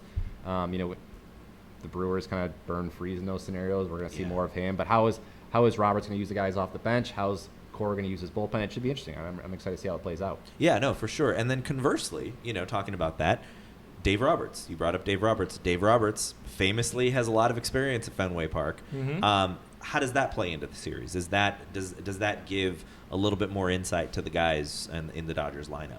Yeah, I think so. It's funny. You guys mentioned that these teams just haven't played each other. So Yeah. a lot of these guys, I'm doing like pitcher versus hitters. I'm like, oh, he's No. faced 3 of these guys in his Yeah. career Yeah. with different teams. So And they played each other. They played each other a few years back at like the Coliseum. Yeah. you Yeah, know, where it's yeah. like, well, that doesn't matter in the series. I was at that game, by the yeah, way. it's not like a Hoosiers thing where you go out there and you're like, it's the same field kind of thing, whatever. Yeah. But to be able to say the outfield, like, these are the dimensions. This is how you kind of have to play center field here. This is how you have Yeah. to play left field, right field. It's going to be very different. This is how you play off the ball. I think there's a lot of a learning curve there to say, you're playing left field. This isn't a normal left field. Yeah. It's very short here. You have to play a ball a certain way off. It's going to bounce this direction, whatever it may be, where he can kind of have that and share that experience because Yeah. it's not like you have a week to prepare. It's not like a football scouting report where you say, No. we're playing the option this week, so we have a Yeah. week now to figure out how to Yeah. stop this. You have 2-day turnaround to say, okay, you're playing left field in a very different ballpark now. Yeah. You're going to be here for at least 2 games, potentially 4, Yeah. and you got to make some plays out here. So I think that experience of playing there, the environment, he can kind of share that. But at the end of the day, it's just going to come down to getting on the field and, Yeah. and being in it. Yeah. Well, I think if we can get Puig some moon shoes from the 1990s, just like where he could jump 40 feet in the air, Uh-huh. I think we'll do real well. Really? I'm just saying. Who hired you? Let us know. We'll create a GoFundMe. Buy Yasiel Puig some moon shoes. I wrote earlier the most important question. So obviously, back on Roberts, he probably stole the most famous base in recent World Series history. Can he steal a base for us? No? Anybody? Yes. All right, Doc Roberts. Doc Roberts is going to get us that taco. Steal a base, steal a taco. Well, Hey, we've talked about Roberts eat and fresh. his Roberts Taco whole, Bell, eat fresh. Roberts' whole game when he played was grit and stolen bases, and it's I know a lot of Dodger fans are kind of, it's maddening to them because this is not a team that really steals a lot of bases. Is that just has he just moved away from that? Is that just where analytics have gone, where stolen bases and speed guys are just not as highly valued anymore? Like, is I think it's a little bit of both. I mean, to some degree, yes, that's where baseball's going to say this isn't as valuable of a thing. That said, you also have to work with what you're given. And so, Yeah. I mean, the Dodgers have some guys who can steal some bases, but I don't know that I want Max Muncy trying to steal second that often, No. or Yasmani Grandal, or some of the other guys in the lineup. So I think it'd be nice in those situations, but I don't know. I don't lose a lot of sleep over them not really stealing bases or bunting or doing some of the small ball stuff Yeah. that a lot of the kind of old timer baseball guys Yeah. clamor for. But Machado did it? Yeah, Machado And did it do it paid it off. worked out. It's interesting though. With the Red Sox is you look at the numbers, and I mentioned earlier they're first in every statistical category. They're also third in Major League Baseball in steals and third in hit and runs. Yeah. So it's a team that really does everything. You look at that lineup, you say, oh, they probably just hit home runs and doubles and Yeah. they mash, but they also do the small ball stuff as Yeah. well. So it's not something that you're saying, okay, as long as we can keep the ball in the ballpark, we're fine, because they're going to do the little things as well Yeah. too. So they're kind of a nice hybrid of kind of doing everything. Yeah, that's what worries me. That's one of the big things that worries me about the Red Sox is they're a contact team. Yeah. Like Yeah. you said, they hit for power, but this is a team that's all about making contact and generating runs, and that's Oh, yeah. not what It's the gonna be Dodgers a have been shootout. doing. Yeah. Yeah, Because both teams can homer. yeah. Both teams, I think, are 1 and 2, or maybe the Dodgers were third in all of baseball in run differential. They're going to score their runs big time. I like what Ernie's talking about over here on YouTube. He says Boston is not battle tested, and they've been winning their games kind of easy. Could this be a different animal? Because Pedroia's not healthy. Mitch Moreland has been there before with Texas, but this is not a lot of postseason experience and World Series experience on this roster, or I should say on the Red Sox roster. Yeah. So it's like it lines up well for the Dodgers because we were just there. Sure, whatever. The Cora was just there, but it's not the same thing. He wasn't Yeah. there suiting up. I don't know. It feels more nerve-wracking that they've been winning games so easily because they did dispatch the Yankees and the Astros, who were both very, very good teams. And both very, very hurt teams. That's true. Yep. That is true. Yeah, They that's a good were point. broken. So that on the other side of that, when we're talking about That's Boston, just from all the insults that the Red Sox were hurling at them. They were emotionally broken. Dear team. user, hi. How the actual dare you? Conversely, I was thinking about this morning on the can. I was thinking about how, hey, it's where I get my best working done. With the Dodgers, it's like how much. This is Fenway. This is Boston. This is not Houston. This is not Milwaukee. Sure, there was a lot of fans there, but this is Boston. Like, how much can that get into some of these dudes' heads? And this is more of, I guess, the baseball field and stats or analytics, but it's still. I will say, I mean, I've done games in Boston. The first time you walk in there, you're like, wow, this is kind of cool. Yeah. But I think that's the job of the coaching staff to get kind of that out of their head to say, hey, like, this is this is the World Series. I don't care if it's Yeah. played in Beloit, Wisconsin, where I went to college, or if Yeah. it's played in Boston or LA or whatever it may be. Beloit, what's going Beloit on? shout out. There you go. Don't donate, but I give you guys shout outs. So What's good, Beloit? Hello in the house. So yeah, it's their job to make sure they're focused more on the game and the matchups and breaking down video and Yeah. getting ready to play versus just being like, wow, this is a really cool stadium. It is a Yeah. really cool stadium. I love Fenway Yeah. Park, but they have to be ready to play there and ready with the dimensions and ready Yeah. with their strategy and game plan going into the game. Well, we saw Kershaw there by himself Yeah. yesterday, just throwing and stretching and getting ready, and he just looked like he just reminded me of Rocky Balboa. You know? I don't want to. I mean, it was incredible to watch. I saw the video on Twitter or whatever. But so for a Dodger home game, I usually get there. If it's a 7 o'clock game, I get there around like 2:30, 3 o'clock. I like to beat traffic and just kind of like work on some notes and stuff like that. That's all. Whatever. And one of the few people who beats me every day is Kershaw, because I will sit down, set up my computer, and he'll already be out there doing pretty much the workout that you saw yesterday, whether it's push-ups, whether it's sprints, whatever it may be. The guy is an animal. He does not take a day off. He's out there every day. Sometimes I wish he'd wear sleeves when it's colder in Boston. But, but regardless, I mean, he is an animal, and he just looks really focused. And he's already said it, like, he wants to win the World Series. He wants to do it. So, kind of has to, actually. Legacy-wise. The tough thing for him is, if you look at the last 2 years, I think he's 5-1 in the postseason. His ERA is a little bit higher than in the regular season, but he's pitched well. But he's never going to get the, hey, he can't pitch in the postseason off his back until he wins. And it's unfortunate because he's been better and he's been good, but think about that from a NFL quarterback perspective. You don't win the Super Bowl, you're not going to, like, Jim Kelly is a great quarterback. He's my favorite quarterback of all time, but he never won that Super Bowl, so he's in the Hall of Fame, but he's always going to have that asterisk. Okay, he didn't get it done. Dan Marino didn't get it done. Yeah. I mean, even those that did get it done, you still look at a Peyton Manning as like he's a regular season quarterback because his play dropped significantly in the playoffs. And even when he did win those 2 titles, the second one was all defense. All defense, yep. And the first one was like, he was okay, but he also had a really good team around him. And it's not like, we don't like him, but Tom Brady, who just seems to win every other year, and he's not necessarily as good of a regular season quarterback, but he can get it done in the playoffs. Exactly. Who's a great Super Bowl quarterback? Nick Foles. That's right, baby. Fly. I can't talk about the man. That was such an awful game yesterday. Let's not talk about that. Yeah. How do you? So do we want to move? Do we want to go ahead and do a break and come back and take more questions and comments from? What do you need a break for? You need a pee? I do. You guys let us know in the comments. Should we take a quick break and come right back? What about you? You good? You still good hanging out? You want to take a few more? I'll be here all night, guys. Let's all right. Hey, send us the No. We would just go into our break screen.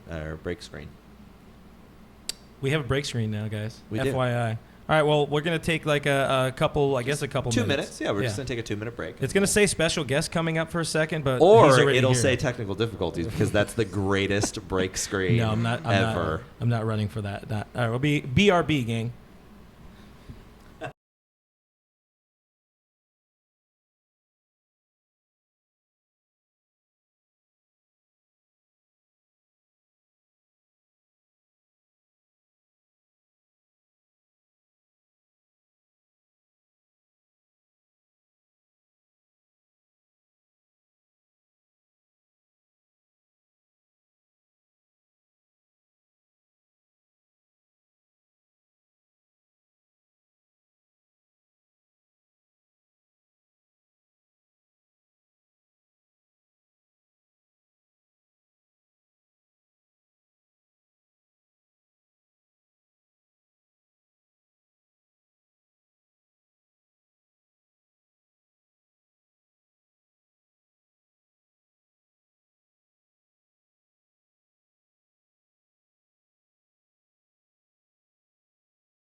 And we're back. It's all over. So my everybody, God. what happened? Uh-oh, you gotta who reload the broke site. my Facebook? Did you break my Facebook? So, anyways, what else we got going on? Stream internet. No, I don't want to reload. Everybody All right, so blame Kevin. we still have some questions though. I feel like we talked about them off air, but we didn't really talk about it so far on the show, or Yeah. not in depth. But people are asking, what about David Freese? So, and I know you had mentioned We talked about it a little earlier, yeah. but you have some deeper feelings on David Freese. some deep freeze. Some deep deep freeze. Deep freeze. Actually, like that, tilt yeah. that mic. I should have done that while we're down. Like, for the last hour and a half, I've been wanting to tilt that thing. We good now? Yeah, it's better. perfect. Okay. It's glorious. Yeah, Control David freak. Freese, I could see being a very big part of the series. Mhm. Reason I mentioned earlier, you got to figure. I don't know if I mentioned this actually on air, but obviously he was getting a lot of starts versus lefties, which is Yeah. what he was brought in to do. But in a situation where the Brewers were taking their starters out 2-3 innings of the game, he's only getting one at bat, and they were good at bats. And, Yeah. and you saw, I forgot what game it was, where I think he had both the Dodger RBIs. He was 2 for 3, home Game run. 6. Is that game 6? Yeah. Yeah. And they take him out of the lineup, and the offense kind of falls off. And I at home, and I'm sure a lot of other fans are saying, why are we taking David Freese out of the game right now? Yeah. It is ridiculous. So Yeah, it's um, been interesting yeah. to see the way he's gone about yeah, it. I think you'll see a lot more of him, especially if you consider that Sale will probably go deeper in the game, more at bats in those Yeah. situations.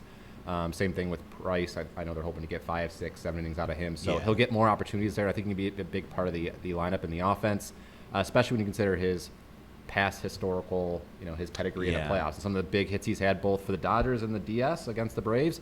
And then you factor in what he did in the World Series and the CS as well with the Yeah. Cardinals. So I think he brings a lot of that experience. When you talk about going into a ballpark like Fenway, he does a good job of going the opposite way, shooting that kind of deep gap they have there, Yeah. that short porch, and then he can pull the ball as well. So I think he's set up to be successful in the series. Well, and you were saying you're not a huge believer in the splits thing, which I get for sure. It's hard to do the split. It's very difficult to do I the cannot do the splits, splits, that's and correct. I don't believe that Yeah. anybody can. But you're not a big believer in that type of thing, and so, I feel like with David Freese, would you agree that it's kind of even more so, just because of what he turns into in the playoffs, even Yeah. at his age right now? And if you look at the numbers, actually, I don't have them off the top of my head, but versus righties and lefties, he's better against lefties.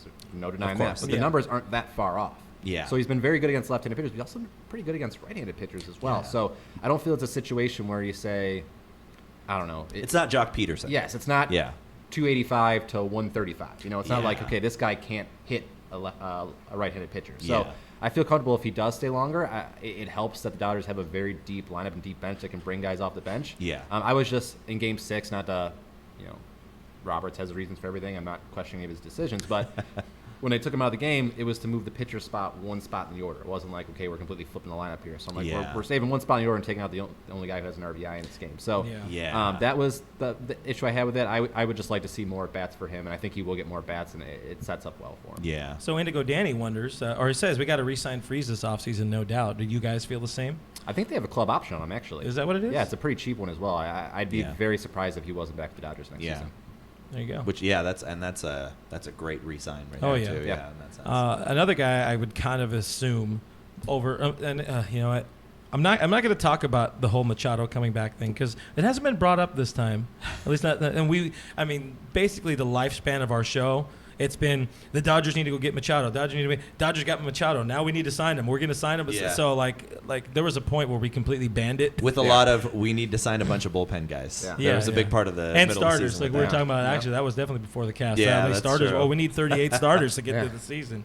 Of course, when most of them are hurt. But I feel I feel they will, and I think it makes a lot of sense. But for Dozier to come back, not that he's terribly earned it, but he just makes sense. Plus, it's a guy we've wanted for last 4 Yeah, years. they finally got him. Yeah. Yeah. I mean, but if they do bring him back, what do you think? 1-2 years, maybe? Yeah, he's not going to get a long-term deal. The money, obviously, will play an impact in that.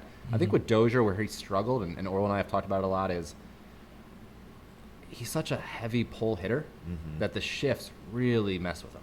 Mhm. And so you see Yeah. I think at one point I was looking at the Fangraphs numbers, and he had his hard hit rate was like above 70%, but he was hitting like a $112 in that time frame because he's hitting a hard line drive Yeah. right at people because they're just shifted on him. He was Yeah. kind of the right-handed Aegon. A little Yeah, bit. Aegon, yeah, that was yeah. his big problem for the last And- couple of years. That's true. And that it's- and getting really old. It's funny because we talked about earlier that guys, you're just more successful when you attack early in counts. You look at pretty much any hitter, any pitcher early in the count is when you can get to them. I don't I mean, I can think of probably 5 or 6 scenarios all season, not that he's been with us all season, where Dozier swung at the first pitch. He seems like he's always in an 0-1 hole, 1-1, 1-2, 0-2 kind of situation, and then either a pop-up or a hard ground ball to the left side where you're saying, okay, I know it's not your style to swing early, but maybe that would be a better approach. So I think with him, maybe if he was a little bit more aggressive, although have him work with Nomar. Yeah, exactly. Yeah. And if he could find a way to kind of use the opposite side of the field, I think he'd be more successful. That said, if he is able to get something he can drive and pull the ball, that Green Monster sets up pretty well for him. So I could see him, being successful in the series if he plays out there. Do you see a scenario then, as FRG had said, they might end up re-signing him, or it looks good that they might re-sign him. Do you see a scenario then where they re-sign him and then he starts working in the offseason with like Justin Turner and Chris Taylor and starts working on adjusting his swing a little bit, adjusting his stance, maybe to kind of change and get a little bit more, just to adjust his swing to Dodger Stadium a little bit better? Sure. I think it's you can say this about any player, in their best interest to be as well-rounded as possible. I mean, you saw, not to divert this away from Dozier, but with Bellinger, he's done a good job probably the last 3 months of trying to shoot the ball the opposite way and make the shift. And he's done a good job of kind of hitting those hard ground balls in the holes on the left side. So Muncie's starting to do that now, too. Muncie's starting to do it as well. So you see guys who are kind of and they're working with Turner Ward and doing what they can to kind of fix I don't want to call them holes in their swing, but the weaknesses that they have. So I think that'd be in his best interest, whether he's going to re-sign the Dodgers or go somewhere else. So just figure out, hey, if the new thing in baseball is shifting and that's my average is going to drop 40 points because of that, well, I got to figure out a way to beat that. Yeah. So whether it's changing the way I swing, changing my approach to the plate, whatever it may be, it's in his best interest from a financial perspective, from a long-term player perspective, whatever it may be, to figure out a way to alleviate those risks and those problems. That's a great point. I think the most important question we have on here comes from Carrie's Goat or Karis Goat.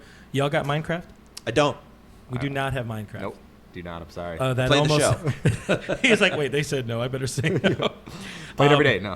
Friend of the show, friend of Dodgers Nation, SD Dodger, Mr. Tim. He wants to go back to talking about Buehler's start. Okay. And I think we all felt it too. How much better did he get after he started throwing those curveballs?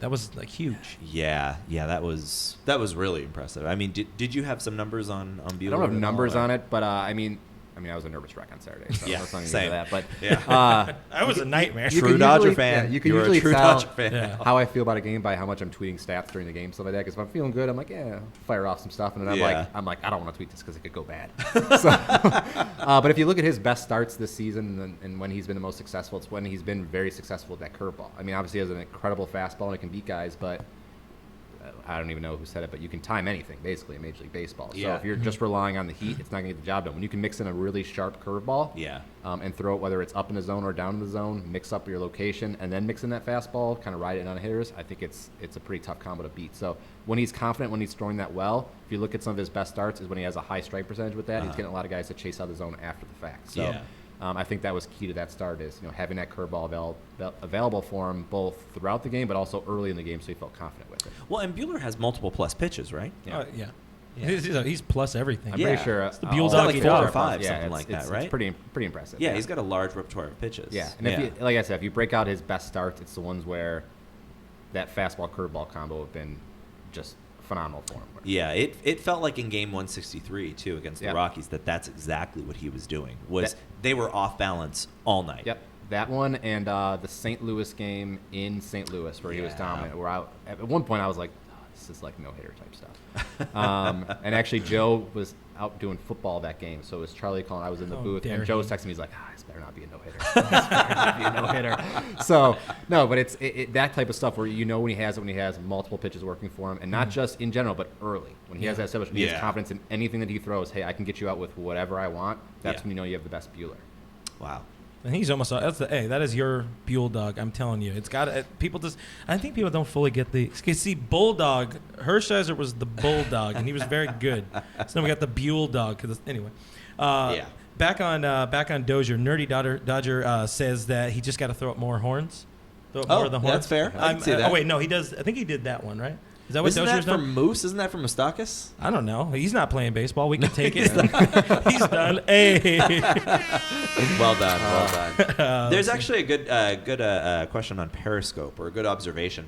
So Shane K. Lee said, Gary, is this a relative of yours or no? All Lee must be. Oh, third cousin. All right, good. Third cousin, All friend right. of the show.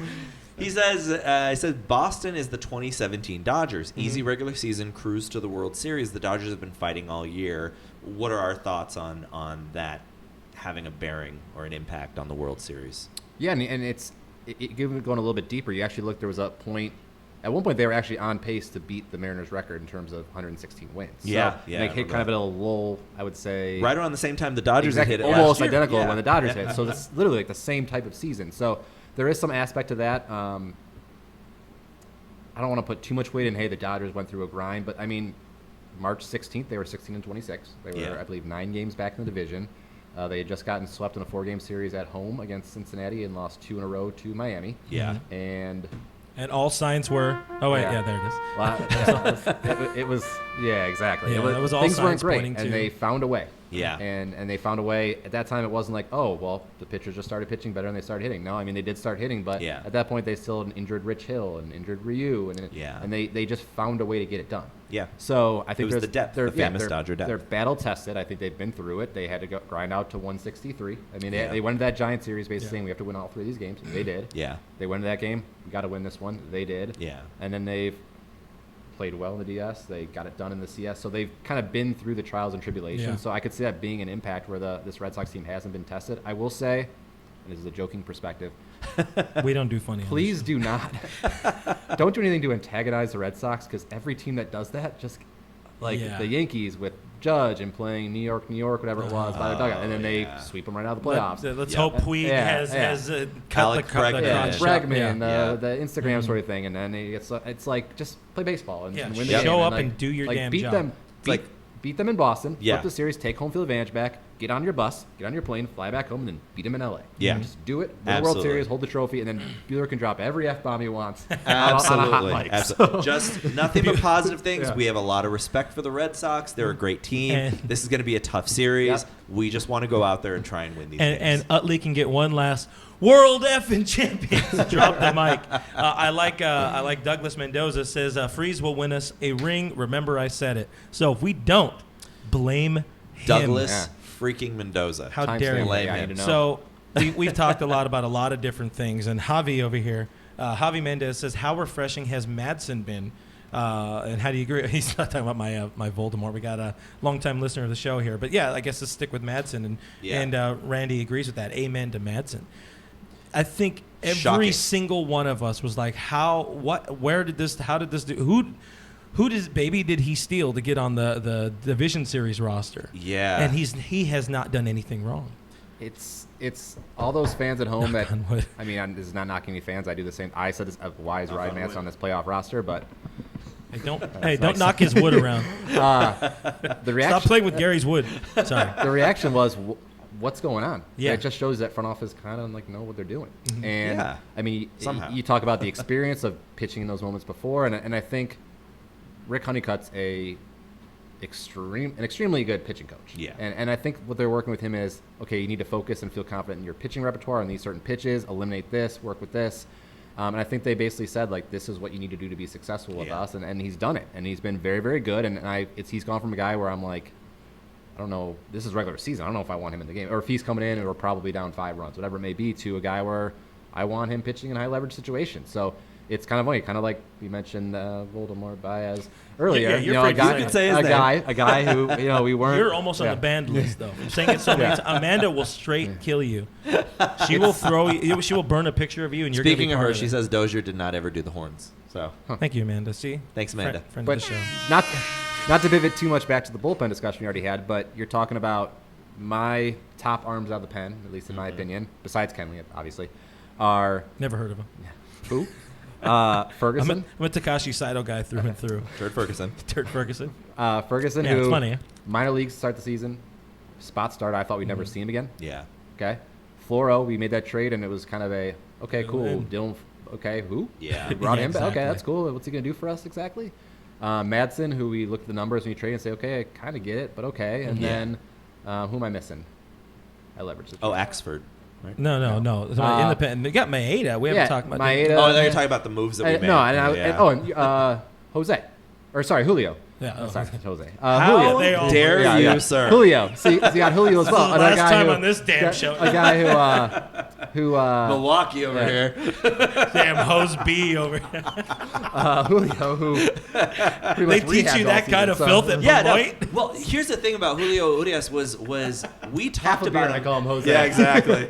We talked about Urias during the season quite a bit, Yeah. and we were saying I was really high on potentially getting him back in time to make the roster, but we both kind of talked a lot about it doesn't look like it'll happen because it's hard to come back from a year and a half of rehab Yeah.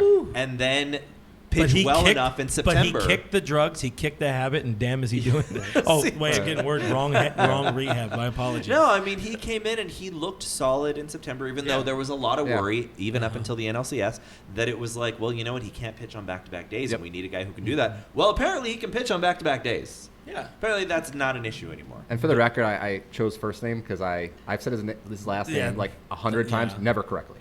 I feel like there's always I always put a different accent or tilde somewhere else. I'm like, I'm just gonna stop doing it. Just say Urias. Urias. Yeah, okay, we're done. But yes, it's amazing that he's been able to come back. And the funny thing is, you're following the team. I'm at the stadium every day, and you're just seeing tweets and updates from his rehab starts to be like he hit 94 on the gun. You're like, okay, he's gonna be back in a couple weeks. It's great. And you're like, oh, he had a setback. He's only throwing 91. I'm like, okay, we're never gonna see him again. Yeah. It's not good. So it's kind of you get these updates, you get optimistic, and then you hear he's probably not gonna happen. And to actually see him come in, you're like, wow, that's good stuff. He Yeah. never looked bad Yeah. to me in any of the games. And again, the situation wasn't there. He had leads. It was the end of the game. Didn't really mean anything. But still, when you got stuff that's playing up that much to strike out a major league hitter, I mean, stuff is stuff. Yep. They weren't just peppering a single that way. It wasn't him coming in and walking people so he could get the ground ball double play a la Scotty Alexander. He came in and got the damn job done.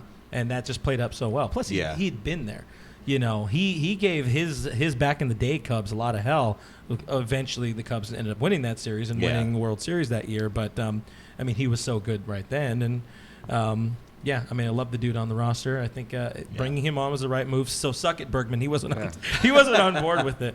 Bergman was not on board with that one. We do have something from Bergman, friend of the I show, saw but a couple. I wanted to get Nerdy Dodger in here again.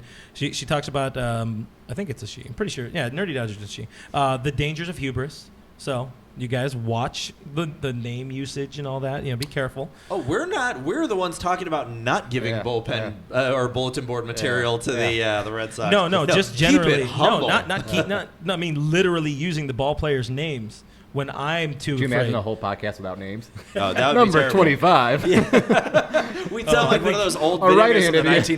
1990s. I think 27. off Number the bench. 27. It's a home run. No, then you're just talking about, hey, let's go 2-5, let's go. You're talking about baseball. That's like college. Yeah, I think we should probably explain this to people. So, the only reason that we're using names and he is not, well, just specifically around Pedro Baez, is that Voldemort. he has, for some reason, every time he mentions his name, we get It's into more than old that. playoff bias. I have been just. You've been so down. I on him have for so led long. the pitchfork and torch community on him for so long, and for years it was rightfully so. Yeah, you weren't wrong for a long time. So I basically banished him from everything in my life. I stopped talking about him, stopped bringing him up on the show. You broke and up then with him. I You broke guys up stopped with him. dating for a while there. I broke up with him. I threw out his CDs. I didn't even give him the CDs. They were in my trunk. I just dumped the CDs out. Playing that Rick playing- Astley first issue. playing some sad music. Yeah. And I went to a number of games. When I go to games this year, I get there early. I hang out in BP, and I see him. We call him Sad. Bias. And he's there. It's always funny watching him in batting Every time you practice. do that, I'm reminded of the Three Amigos. My little. It's funny just watching him because, unless, and this isn't something, again, hey, look at the name. It says Pasillas. Se habla español, muy poquito. Anyway, I'm a little Spanish. Yeah. And I talk a little Spanish, and I cock a No, little you Spanish and I are too. the whitest Mexicans of all Right? time. That's why we don't get tickets, hell yeah. It's true. You thought about not doing it. That is that Kev is your friend. Damn it. He's truly a bad person at heart. But anyways, unless there was Latin players up with him, he just was in a bubble of nobody around him. It didn't seem like he had the love. The team wasn't there. Occasionally, rest in peace, Dan Hudson would walk by and whisper nothings while Voldemort was just chilling, finding the shade line of the foul pole. And it's like everything's lining up for this dude being done. And then all of a sudden, there became the image of that guy, Sad and Baez, then yeah. everything just clicked for him. We took the picture of him at the game, and he was sitting there in the bullpen, never touched the ball. He was just reading. I'm pretty sure he was reading Pitching for Dummies, like I've talked about a couple of times, and everything just clicked. I never said his name since. And the dude has been on, so I do it for you guys, the humble great. viewers. Anyways, back to the stream. Nerdy Dodger also asked, does Joe refer to things Dodgers related as us or ours? Sometimes, but not that often, actually. He calls me out on it when I do it a lot. Yeah. So that's cool. But no, he tries, and it's I mean, for him, because he's doing national broadcasts. Yeah. I think he's in the Dodgers every single day, but he also has to make sure he's keeping track of what's going on outside in the outside world, which is not what everyone has to do. So he does a good job of trying to separate that. He wants to give I don't want to call it a homer broadcast, but a homer perspective, tell the stories that he typically does and go into the numbers and stats and give you a good broadcast. But he also wants to he doesn't want it to be exhausting for people or it's too over the top. So I think, obviously extremely biased. He does a very good job of that. But Or extremely biased. You can have me. See what I have to Kevin's deal your with, friend. Amanda? He got a dirty look from the Here's my- producer. I got a dirty look Yeah. from Gary Producerman. Oh, wow. Yeah, so he doesn't refer to him as us too often. Okay. Well, get on the ball, Joe. You know, I'm going to call him real quick. We have a comment from somebody named Gerg Bregman. 11 of the last 12 teams that won the championship series first lost the World Series, which was the Dodgers last year too. He said only 12 times in 48 years the best record won. Oh, that's an interesting stat. Thank you, Mr. Bregman. Mr. Berg. Tell him to Gerg? stay off my lawn. That's Oh, no, yeah, I'm sorry, that's his job. Greg How? Bergman. You know what? You could actually follow Greg at. No, don't at- you do it? No. It's at Bergman Bergman Greg. Greg, I yeah. always want to say Berg Gregman, but I know it's not right. And Greg, let us know in the stream if we could officially announce the thing hours into the stream. Yeah, let us know when we can do that. And actually, a note that I saw earlier today, or actually I was keeping track of during the series. Typically, you get the idea of team that scores first wins the game. Yeah. It's pretty tried and true. It was for pretty much every playoff series except the Dodgers Brewers, in which the team that scored first went 2-5. So wow. one that speaks to this team did not give up in those scenarios. No, But also except for Game 6. correct. I kind of threw the towel there, but also the idea of how good that bullpen's been to keep them in the game as well. Yeah, So yeah. I think a lot of the stats will show, especially when you're watching the Fox broadcast. Hey, a team that scores first, when the Red Sox score first, they win 85% of their games. But Dodgers actually been very good in the postseason of kind of battling through those situations. I mean, even they lost Game 3 of the NLDS, but they're down 5-0, came back, made it 5-5, and then lost Yeah. 6-5. So I don't think there's a situation where if Kershaw goes out in the second inning and gives up a run, you're like, oh, it's over. Yeah. So. Well, and the Red Sox were obviously an historically good team this year. Which I've also wanted to say, just to interrupt very quickly. No, please. I love that now, or at least for several years, Alex Cora is going to be labeled as like a fantastic manager because he was gifted into such Yeah. an immensely talented team that maybe John Farrell couldn't get over the hump the last couple of years or whatever. But not to say AC is not a good manager. He's always been a good No, he is. baseball dude. He's I no was- Grady Little. Yeah. But Oh, Jesus. Well, it's- Boston fans are loading up on you, boy. Not to steal any shine away from Cora and the job he's done, or even the hitting coach, but I can't say enough about the signing of JD Martinez just from a statistical production perspective. But when you hear all the stories, you talk to, this is not to name drop, although it's going to be name dropping, like Tom Verducci and Friends Ken of the Rosenthal, show. Yeah. Ken Rosenthal, and all those guys, and you hear the stories of JD Martinez doesn't take a swing, whether it's at home, at the stadium, in BP, in a game that isn't filmed. Yeah. And he breaks down all that film. And not only is he doing that for himself, but he's pulling Mookie Betts aside, and he's pulling Xander Bogaerts aside and Benintendi, these younger guys, and saying, okay, watch this. I noticed this about you. This is a hole I see in your swing. So it's like having a second hitting coach in your team who just happens to be one of the best hitters in baseball and is like as analytical and can break down anything you want basically on a daily basis with your guys. So it's obviously kind of the Cora's Red done a Sox great- Justin Turner. Yeah, exactly. It's like, exactly. So kind of a beautiful hitter up there who's basically passing out. If you look at the numbers of everyone around him, just from touching whatever brain he has for baseball and hitting, have improved. So you look at the increases in Benintendi and Betts and those guys over last year's numbers. You're like, oh, that makes sense. So while Utley's future pitching coach, JD Martinez is our future hitting coach. So we're gonna start wrapping up here, but we did get another question, and we'll see if you're available because Amanda Smith, Amanda R. Tubbs on Twitter, says next week should be Greg and Rick having a stats-based rap battle. Any chance that we can make that happen? It's your boy. We'll host it. We will boy. host that show. That would be, that wouldn't go well. My brain doesn't work that quickly. DJ Rick in the house. I just want to see those two go. Yes, sideways hat. All right. Well, can we announce the thing, or is that going to have to be announced on social media? But I do want to point out that we have we have a rat amongst our ranks here. How dare that person? Well, that's not a rat. So Cheeky Mark on Periscope is a Boston fan, and you know what? We welcome all. You know, not everybody is perfect, but says it for Boston. Do I need to be concerned? Yes. Sure. That's it. Yeah, That's that it. works. I think if the Dodgers are able to come in and beat Sale, it's the same thing I said going into any series they've had. If the Dodgers take Game 1, now you're put in a position where you have David Price, who, yes, he pitched well his last start, but have you felt confident having David Price on the mound in the playoffs this season or in his career at all, really? Yeah. No. So now you're down 0-1 with David Price trying to keep you guys in the series from falling down 0-2 going to L.A. So I think I forgot the handle of the person, but they'll feel a lot more comfortable depending on the outcome of game one. Yeah. I think David Price, you're more comfortable going with him like you did in Game 5, up 3-1. House money. Yeah, exactly. We can lose this game, and we have to win one of the next two. Exactly. Yeah, and even if we lose this game, we're going back to Boston. And I think David Price takes the mound feeling that way, like, hey, exactly. I have a little bit of load off.